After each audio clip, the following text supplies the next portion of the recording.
Since you were also cheating, we're even now. My wife of 5 years admitted cheating. After my crazy ex sent her fake Tinder screenshots from an account with my name, so I got revenge, now she's begging me to take her back.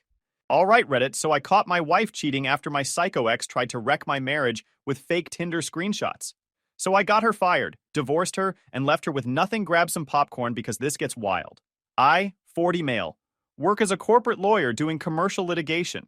The kind of cases where one misplaced comma costs someone 7 figures and everyone's suit costs more than most people's cars. Grew up outside Kansas City where Friday night football wasn't optional, and neither was church on Sunday. Dad taught me and my brother how to shoot when I was 8. November meant whitetail hunting. You learn patience sitting in a deer blind at 5 a.m. in freezing temperatures, breath fogging in the dark, waiting for the perfect shot. You don't rush. You don't flinch. You wait for the exact moment. You pull the trigger when it's right, not before. That patience carried me through law school, passing the bar first try, building a career where details matter and mistakes get you destroyed. Moved to California for school, stayed for work. Still hit the range twice a month, though. Some guys golf, I shoot. Keeps me sharp. Met my wife Ruby 5 years ago at one of those shooting range simulators downtown. Her company was doing some corporate team building thing. I was walking out after my session when she nearly took me out coming through the door. "Oh crap, sorry," she laughed. Had this energy that filled up the whole parking lot. We ended up talking for 20 minutes. She was sharp, funny, made boring small talk actually interesting. Exchanged numbers that night. Dated for a year before I suggested moving in together. I'd been saving aggressively. Lawyer money is solid when you're not an idiot about it. And dropped 45 grand as a down payment on a condo in a decent neighborhood. 2-bedroom, updated kitchen. Actual parking spot that didn't require a blood sacrifice to secure. My name on the deed because Ruby's credit was absolutely torched from student loans. She couldn't qualify for a mortgage if her life depended on it.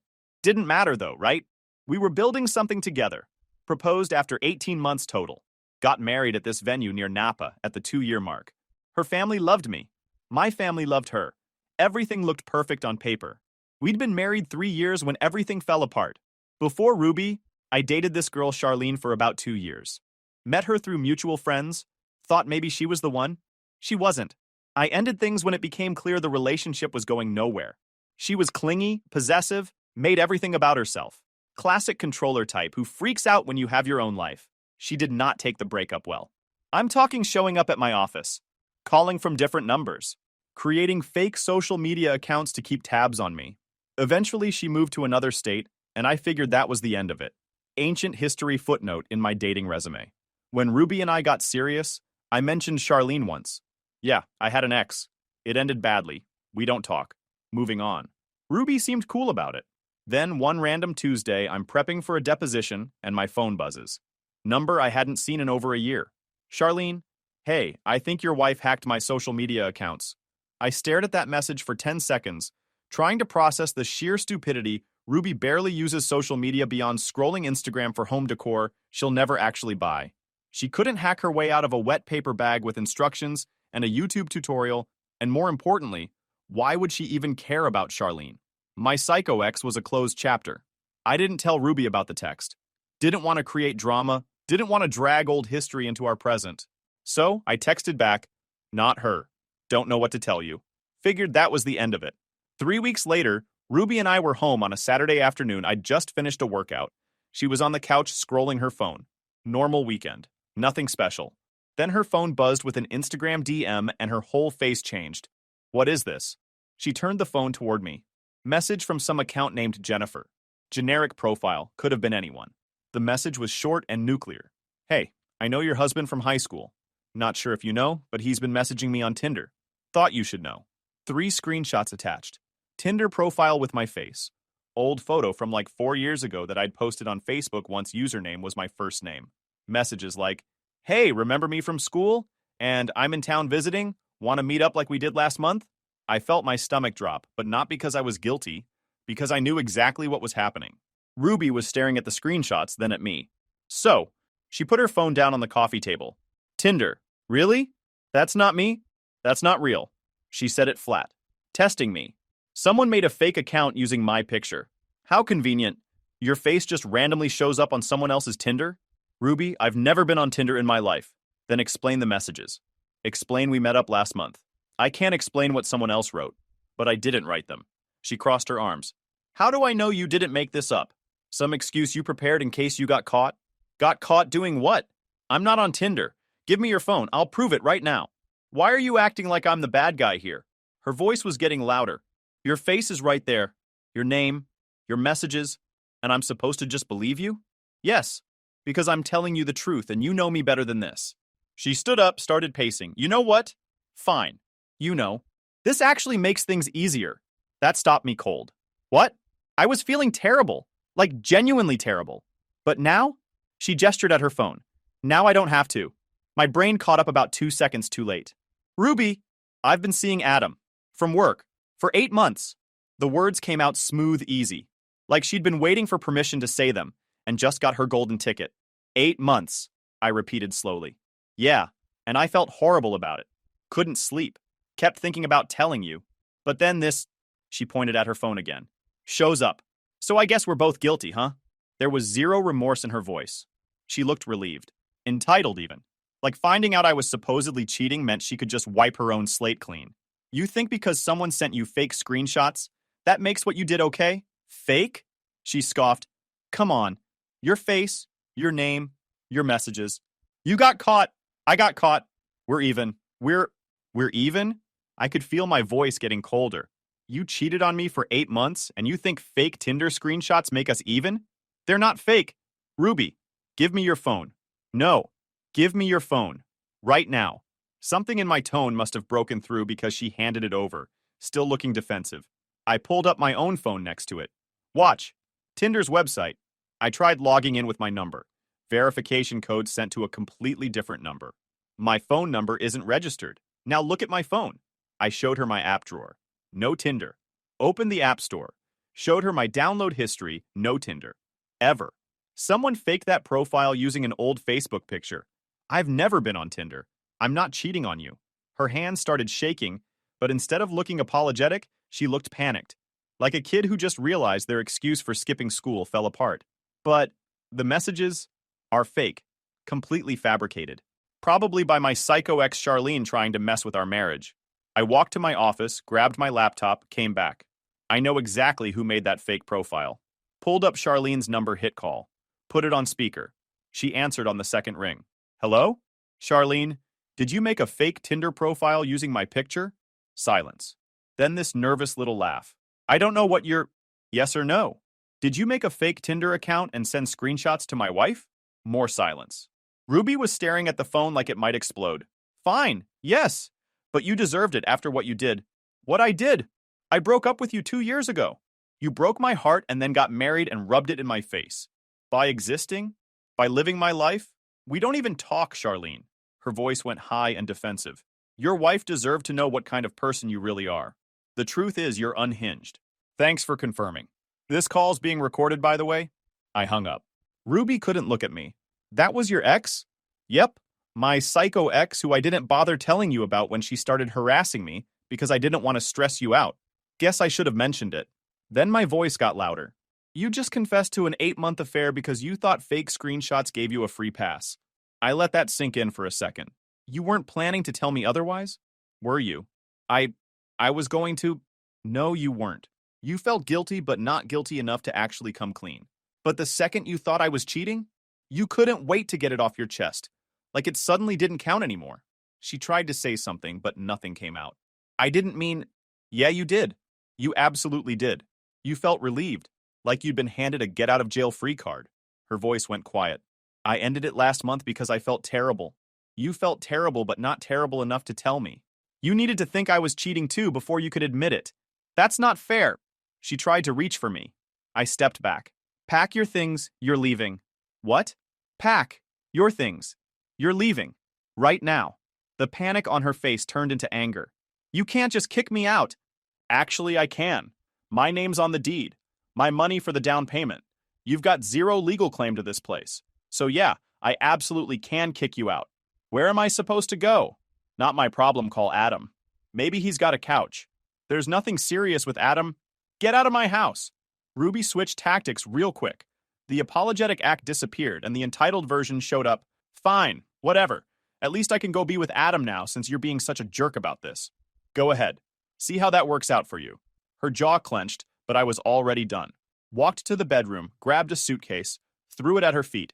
You've got 1 hour to pack essentials. I'm filing for divorce Monday. You can pick up the rest of your things later with a police escort. You can't be serious? Dead serious, clock's ticking. I walked into my office and locked the door. Listened to her crying and throwing things around. Listened to her making phone calls, begging friends for places to stay. Listened to her entire world collapse. Ruby left with 2 suitcases and her laptop. Kept trying to apologize through the door. Kept saying we could work through this. Kept saying she made a mistake. I ignored all of it. The second her car left the driveway, I went full litigator mode. First call. My divorce attorney. We had a prenup because I'm not an idiot. My family owns land back in Kansas, generational property, nothing crazy, but enough to protect the prenup was crystal clear. Infidelity means the cheating spouse gets nothing. Zero. Nada. My attorney sounded almost impressed when I explained Ruby had confessed to the affair. She asked if I had proof. I told her to give me 48 hours. Second move. Documentation time. Our phone plan was in my name, so I pulled the records. Found patterns immediately. Calls and texts to the same number. Lot of activity during work hours. Lot of activity late at night when she claimed she was working overtime. I spent 6 hours building a timeline. Exported everything to a spreadsheet color-coded by frequency. Red for daily contact, orange for multiple times per week, yellow for suspicious timing. The pattern was so obvious it might as well have been a neon sign peak activity between 11 p.m. and 1 a.m. on weeknights. Long calls during her supposed lunch breaks. Text clusters every single day for the past 8 months, credit card statements next. Our cards were separate, but I had access through our joint account for her card. Hotel charges in the middle of weekdays. Dinner reservations for 2 at romantic spots. Downloaded 6 months of statements. Highlighted every charge that didn't match her normal spending pattern. Boutique hotel downtown. $287 Wednesday afternoon. Same hotel 2 weeks later. $312. Romantic restaurant charges on nights she'd texted me saying she was working late. Cross-referenced the hotel charges with her work calendar that synced to our shared account. She'd marked those days as client meetings and off-site work sessions. Real subtle. By Sunday night, I had a complete dossier. Phone records with highlighted patterns. Credit card statements with suspicious charges circled calendar entries showing her lies. Screenshots from her cloud storage that was still synced to our home computer. Photos of her and Adam at restaurants, at hotels, at a weekend trip she'd told me was a work conference. Everything time-stamped, everything admissible in court. 47 pages total in a professional folder with tabs and highlights. Evidence isn't just about having it. It's about presenting it so clearly that arguing becomes pointless. Third move. This is where it gets interesting. Ruby worked at a consulting firm's sales rep. Decent money, nothing spectacular. Adam was her supervisor. Direct supervisor. Her boss. Now here's the fun part. That consulting firm? They did work with my law firm. We handled their contract disputes, employment issues, corporate litigation. I knew the executives. Knew the CEO personally. We'd worked together on 3 separate cases. And I knew their employee handbook inside and out because we'd helped revise it 2 years ago. Section 4.7, Workplace Relationships. Explicitly forbids romantic or sexual relationships between supervisors and subordinates. Ethics violation, termination with cause. No exceptions. Monday morning, I called my attorney first and confirmed everything was solid.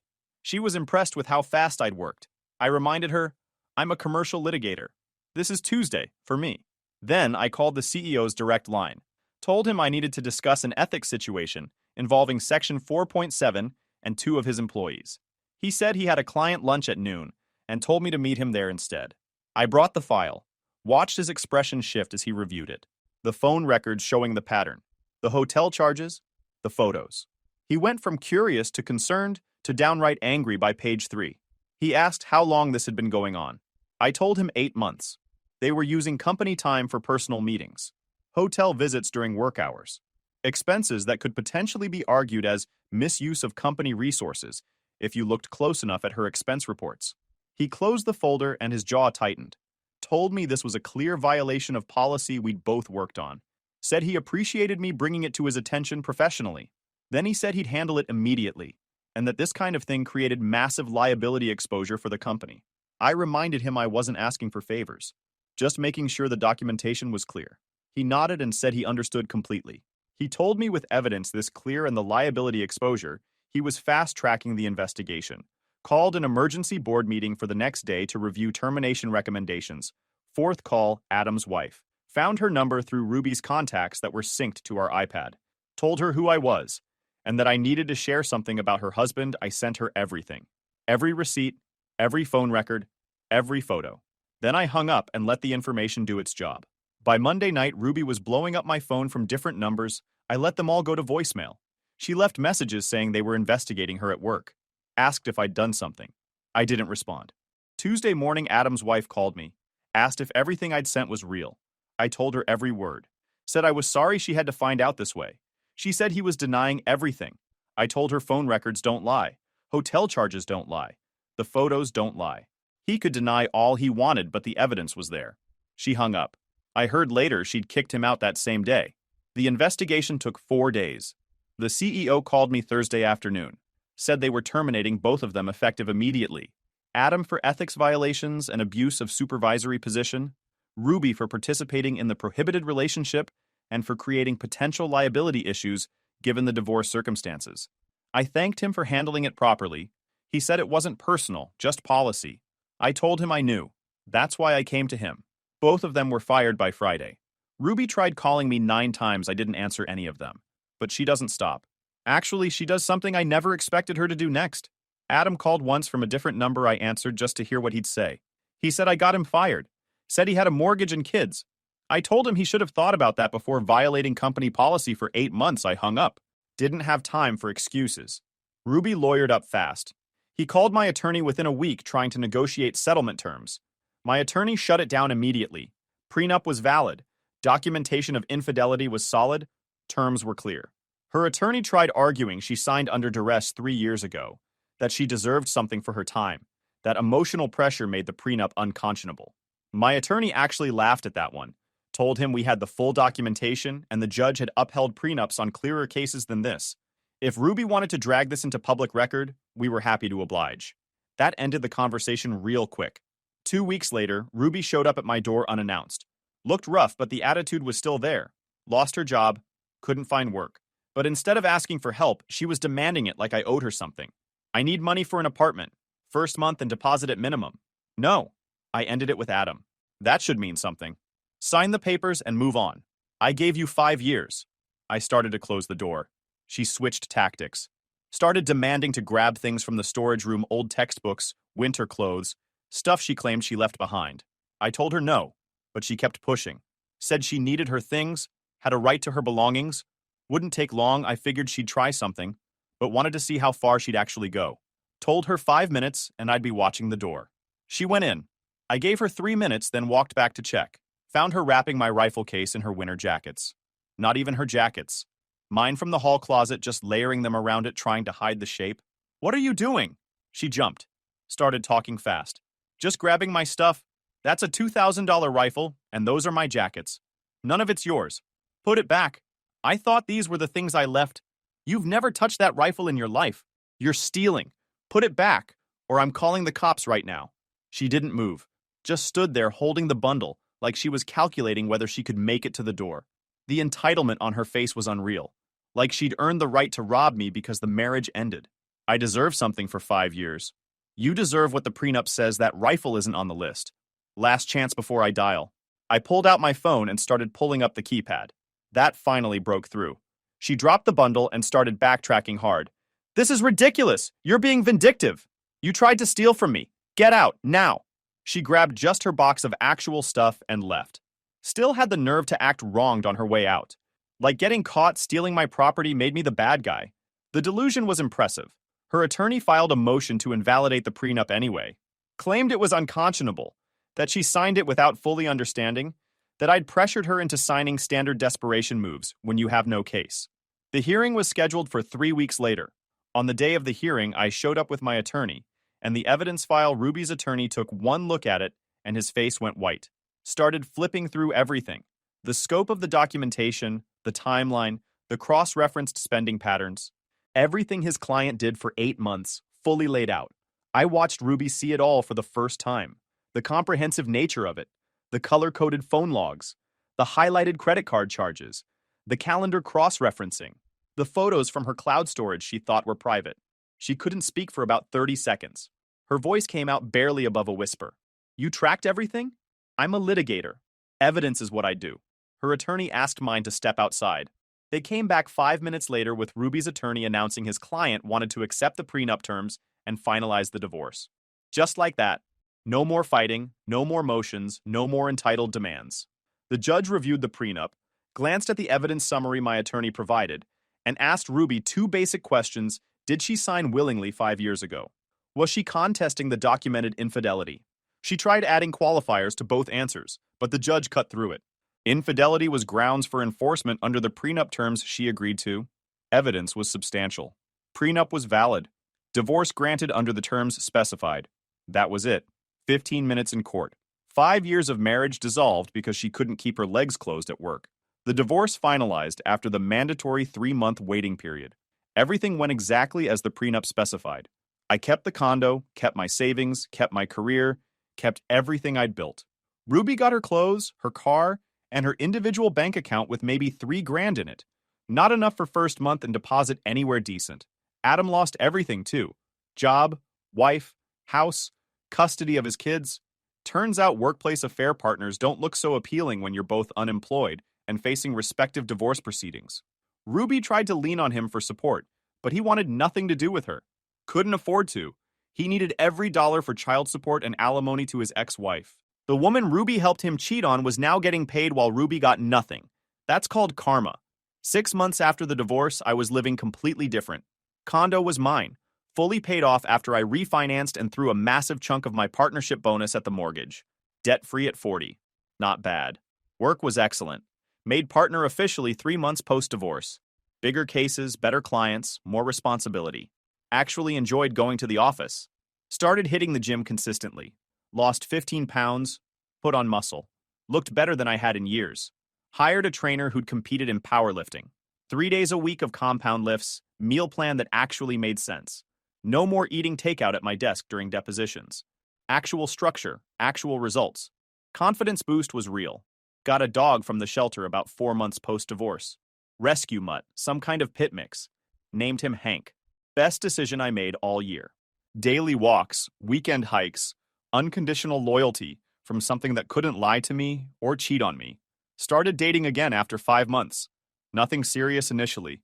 Just meeting people, remembering what it felt like to be appreciated instead of tolerated. Then I met Hazel. She was a graphic designer, had her own place downtown, paid her own bills, owned her car outright. Independent. Straightforward. Didn't play games or do drama. First date was coffee that turned into a 3-hour conversation. Second date, she suggested we split the check. I knew then she was different from what I'd dealt with before. We'd been seeing each other for about 3 months. Things were going really well. She knew about Ruby from the start. I was completely upfront about the divorce, the cheating, all of it. One Saturday, I shared a photo on Instagram. Hazel had posted a picture of me on a hike with Hank, photobombing in the background. I shared it around noon. Got the usual likes and comments from friends. Didn't think much of it. 2 weeks later, that photo triggered absolute chaos. It was a Thursday evening. Hazel was over at my place. We were making dinner, she was chopping vegetables, I was dealing with the grill on my balcony, Hank was passed out on the couch. Normal. Peaceful. Exactly what life should be. Then my doorbell rang around 7:30. Not a knock. The actual doorbell. Which was weird because nobody just shows up unannounced. I looked through the peephole and my brain completely froze. Charlene. Standing on my doorstep looking like she'd driven straight here without thinking it through. Who is it? Hazel called from the kitchen. My psycho ex. Stay inside. I opened the door but kept the security chain on. Charlene, what are you doing here? I saw your Instagram post. She was smiling, but her eyes had that unhinged quality I remembered with that girl, Hazel. And I needed to see you. To tell you I'm sorry for everything with the Tinder thing. I was hurt and angry, but I'm over it now. I've changed. I thought maybe we could talk. Talk about what? We broke up over 2 years ago. I know, but I've had time to think, and I realized we were good together. We could be good again. Charlene, you faked a Tinder profile to destroy my marriage. You're not someone I want in my life. Ever. That was a mistake. You need to leave. Right now. Just give me 5 minutes. No. Leave now or I'm calling the cops. She didn't move. just stood there looking at me like I'd suddenly changed my mind. Like showing up unannounced and asking for another chance was somehow romantic, instead of completely unhinged. I drove 3 hours to get here. That's your problem, not mine. You have 30 seconds to get off my property. Please, I know I messed up, but I've changed. 20 seconds. You can't just... 10 seconds. She finally registered that I was serious. Started backing away slowly, still talking. You're making a mistake. That girl in your picture? She'll never understand you like I did. I closed the door, locked it, went back to the kitchen where Hazel was watching with raised eyebrows. Well, that was dramatic. She's always been dramatic. About 7 minutes later, the doorbell rang again. I figured Charlene came back for round 2. Looked through the peephole ready to just call the cops immediately. But it wasn't Charlene, Ruby. Standing on my doorstep, looking between my door and the parking lot where I could see Charlene still sitting in her car. This was about to get very interesting. I opened the door again, chain still on. Ruby, what are you doing here? I came to talk to you. She stopped. Looked toward Charlene's car. Who is that? Is someone else here? Not your concern. Is that another woman? Are you seeing someone? Again, not your concern. We're divorced. I saw your Instagram with that Hazel girl. And now there's another car out here. Is that her? Before I could answer, Charlene got out of her car, saw Ruby at my door, and immediately walked over like she had any right to be part of this conversation. What are you doing here? Ruby's voice was sharp, territorial. Charlene stopped a few feet away. What am I doing here? What are you doing here? I came to talk to my husband. Ex-husband, I corrected from behind the door. Very much ex. And you're the psycho who ruined our marriage. I didn't ruin anything. You ruined it yourself by screwing your boss for 8 months. Ruby's whole body went rigid. That's none of your business. You made it my business when you confessed, because you thought he was cheating too. I just stood there watching this unfold through the cracked door like it was a nature documentary. Hazel appeared next to me, looked through the gap, saw both of them. Are these both your exes? Yeah, Ruby and Charlene. They both just showed up? At the same time? Charlene was here first. Ruby saw her car, and apparently that triggered something. This is amazing. She pulled out her phone. I'm recording this. Ruby and Charlene were fully arguing now. Ruby kept saying she was actually married to me and had more right to be there. Charlene kept saying Ruby destroyed her own marriage and had no right to anything. Ruby said at least she didn't catfish people. Charlene said at least she didn't cheat. Remind me never to make you mad, Hazel said, filming. My neighbor came out onto his balcony with a soda. His wife appeared next to him. They both just stood there watching Ruby took a step toward Charlene. He's not interested in you. He never was. That's why he ended things. And he's not interested in you. That's why he divorced you and took everything. At least I was actually married to him. Yeah, and you destroyed it by sleeping with your boss. They were chest to chest now, both trying to outplead their case to me through the door. This is incredible, Hazel said. Are they seriously fighting over you right now? Looks like it. My entire building was getting free entertainment. Ruby turned back toward my door. Please, I know I messed up, but I ended things with Adam. I've changed. I just want a chance to explain. You had 8 months to explain you chose to lie instead. Charlene pushed past Ruby. I'm the one who deserves another chance. I made one mistake out of pain. She made 8 months of choices. You literally catfished him with a fake Tinder. Ruby shoved Charlene back. You literally cheated on him for almost a year. They started shoving each other. Actual pushing. Ruby's shoe came off. Charlene stumbled back into my mailbox. Both of them yelling over each other about who deserved forgiveness more. Hey, stop. I said it loud enough to cut through their argument. Both of you need to leave, now. They ignored me completely. Ruby shoved Charlene again. Charlene grabbed Ruby's jacket. I'm serious. Stop fighting and leave my property or I'm calling the police. Still nothing. They were too busy screaming at each other to even acknowledge I'd spoken. My neighbor yelled from his balcony, $10 on the blonde! His wife smacked his arm, but she was laughing. I pulled out my phone and called 911. Ruby and Charlene didn't even notice I was on the phone. They were too busy arguing about who had screwed up worse, Charlene was saying. At least she'd never been married to me, so technically she couldn't cheat. Ruby was saying at least she didn't create fake profiles to destroy lives back and forth. Are they seriously not noticing you're calling the cops? Hazel was trying not to laugh. They're too focused on each other? 5 minutes later, 2 patrol cars pulled up. The fight was still going. Ruby had grass stains on her knees. Charlene had a small scratch on her cheek. Both looked completely unhinged. The cops separated them. Both women immediately started explaining to the officers that they had a connection with me and just wanted to talk. One cop was a woman in her 30s. She looked at both of them, looked at me, raised an eyebrow like she'd seen some things. But this was new territory. I came outside. Security chain off now that backup was here. Officers, I want to press charges for trespassing. Both of them. I've been preparing restraining order paperwork, actually. This timing is perfect. Ruby looked at me with pure desperation. Please, I just wanted to talk. I said nothing. Charlene started crying. But we were good together before. We dated 2 years. I broke up with you, remember? The female cop was taking notes, shaking her head slightly. So they both showed up uninvited to...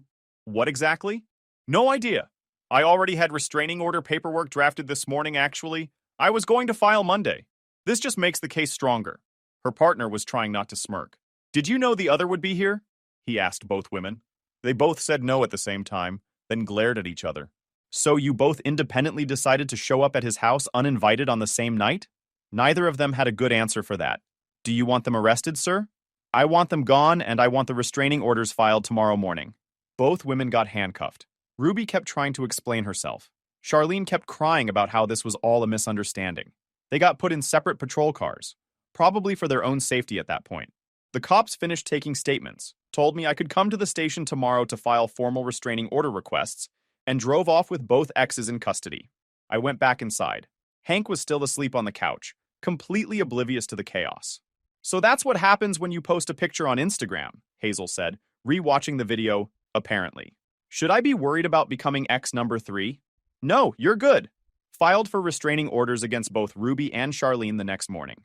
The judge took one look at the police report, the photos of them fighting on my lawn, and the prior evidence of harassment, and granted both orders immediately 1-year protection orders. No contact, no proximity, no social media interaction. Meanwhile, my life kept getting better. Partnership came through officially, bigger cases, better clients, significantly more money. Started investing aggressively, bought another rental property, built actual wealth. Hazel and I have been together for over a year now. Talking about moving in together, no rush. She's got her own life. I've got mine. We fit together without forcing anything I want. Guys, we are so close to hit 100,000 subscribers on this channel. If you are not subscribed to the channel, please consider subscribing. It really helps hit that 100,000 mark. Thanks for making this dream come true.